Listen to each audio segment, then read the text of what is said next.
Hello, welcome ninth class. आज हम पढ़ेंगे मिश्रण के घटकों को पृथक्करण करने की विधि, यानी कि मिश्रण में जो भी घटक हैं उन्हें हम अलग कैसे कर सकते हैं। ये अलग अलग विधियाँ क्या क्या हैं हम ये पढ़ने जा रहे हैं। सबसे पहले वाष्पीकरण।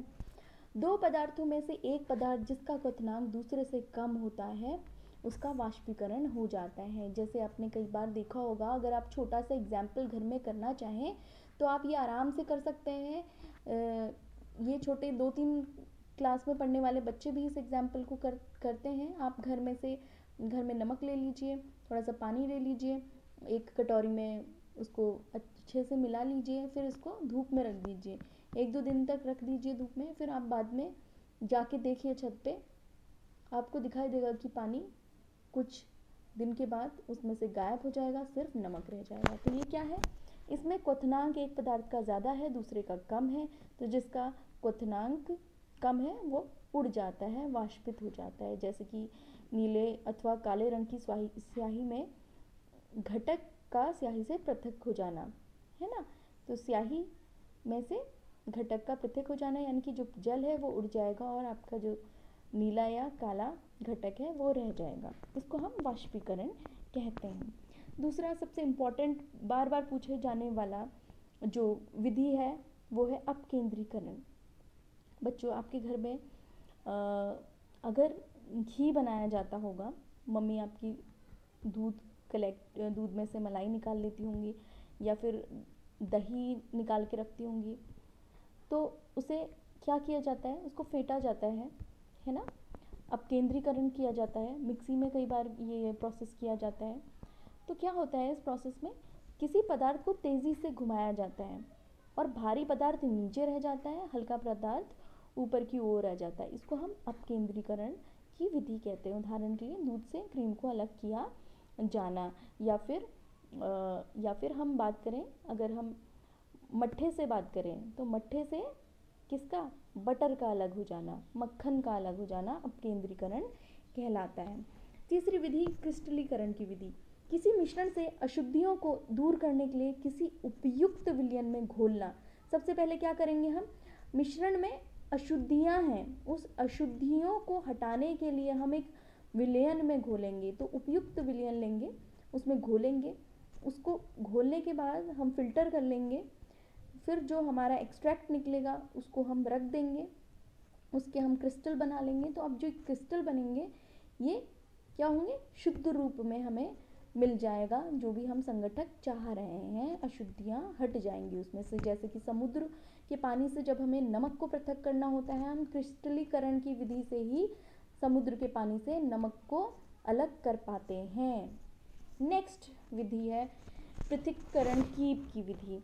इसमें बच्चों क्या होती है, इसको सेपरेटिंग फनल भी कहते हैं अंग्रेजी में। तो इसमें क्या होता है, दो अघुलनशील द्रव होते हैं। इस बात को ध्यान रखिए, मैं क्या कह रही हूँ यहाँ पर, अघुलनशील द्रव, ठीक है। जो द्रव हैं, दो द्रव हैं, वो अघुलनशील हैं, घुलनशील नहीं है। आगे घुलनशील द्रवों को भी हम अलग करने की विधि पढ़ेंगे। इसलिए पृथक्करण की से जो हम अलग कर रहे हैं मिश्रण के घटकों को, यहाँ पर आपको ध्यान रखना है कि कैसे घटकों को अलग करें। अघुलनशील द्रव आपस में घुलनशील नहीं है, जैसे तेल और पानी आपस में घुलनशील नहीं है। उनको क्या करते हैं, हम एक पृथक्करण कीप में डाल देते हैं तेल के और पानी के मिश्रण को, स्टॉप कॉक लगा देते हैं और फिर क्या होता है, इसको थोड़ी देर हम सेटल होने देते हैं। पानी आपका नीचे बैठ जाएगा और तेल आपका ऊपर रह जाएगा, है ना।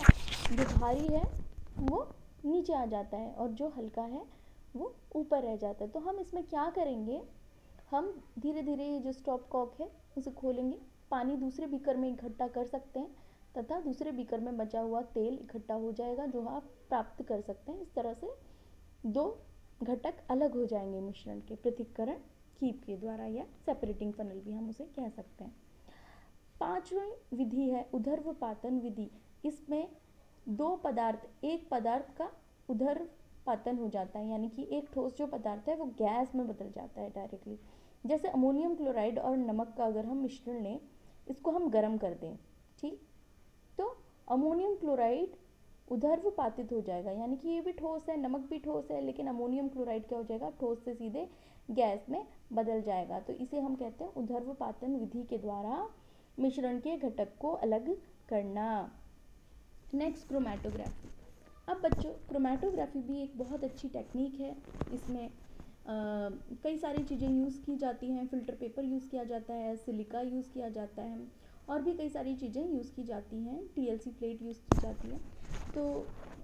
तो बच्चों ये जो तरीका है सेपरेशन का, इसमें क्या होता है बच्चों, किसी मिश्रण में रंगीन यौगिकों को अलग किया जा सकता है। ठीक है, रंगीन यौगिकों को अलग करने का ये तरीका है। किसी सोखने वाले फिल्टर पेपर पर जब पानी अथवा विलयन के कण ऊपर की ओर दो अलग अलग रंग के साथ जाते हैं, उन्हें हम क्रोमैटोग्राफी पेपर कहते हैं। और ये जो रंग है इस क्रोमैटोग्राफी के पेपर के ऊपर जब जा रहे हैं, विलयन के साथ साथ जा रहे हैं, जैसे मान लीजिए ये पेपर है आपका, ठीक है, ये पेपर है, ये आपका विलयन है, ठीक है, ये आपने दो पहले शुरू में आपने इस पर वो लगाए हैं, डॉट लगाए हैं, तो क्या होगा, या एक ही डॉट लगाया है किसी एक चीज़ का, तो जैसे जैसे ये ट्रैवल करेगा पानी ऊपर की तरफ, तो ये एक यहीं तक गति करेगा और एक आगे गति करेगा। ठीक है, तो ये अलग अलग जगह पर हम इनको फिर इन घटकों को ले सकते हैं, यहाँ से और यहाँ से अलग अलग दो जगह पे हम अलग अलग इनको ले लेंगे। ठीक है, तो ये दो रंग पृथक हो जाते हैं। ये इसलिए होता है क्योंकि दोनों रंग की अलग अलग गति होती है सोखने की।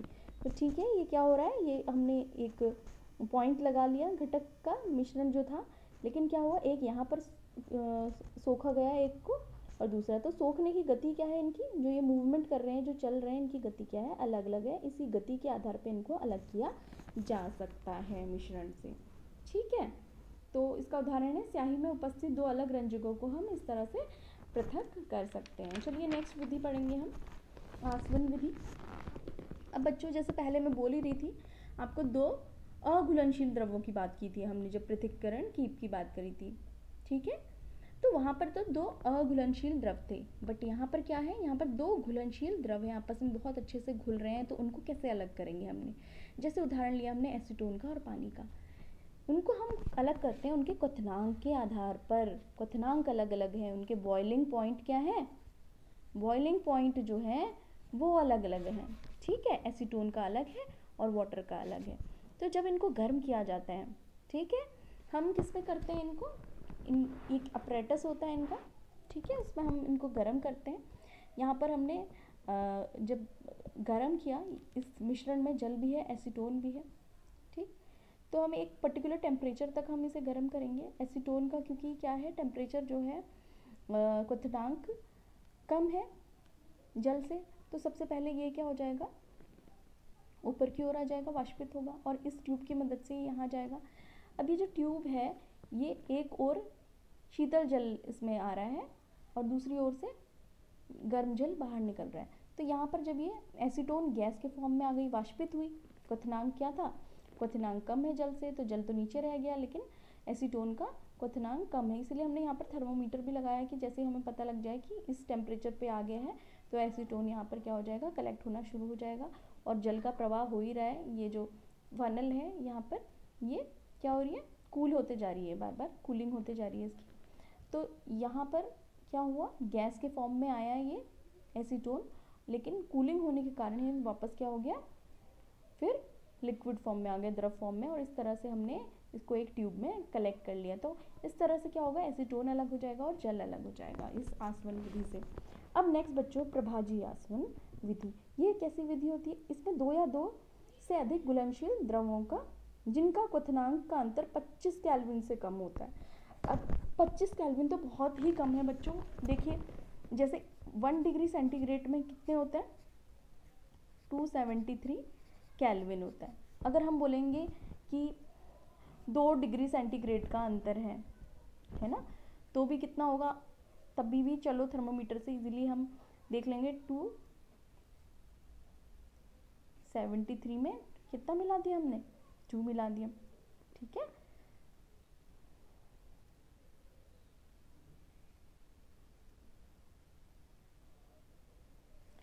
0 डिग्री जो होता है बच्चों वो होता है 273 केल्विन, और 1 डिग्री पे 274 केल्विन होगा, 2 डिग्री पे 275 केल्विन हो जाएगा। तो मतलब एक एक डिग्री सेंटीग्रेड में ही कितना कम होता है 1 डिग्री सेंटीग्रेड तापमान। और यहाँ पर तो क्वथनांक में कितना कम अंतर है, 25 केल्विन का, बहुत ही कम अंतर है।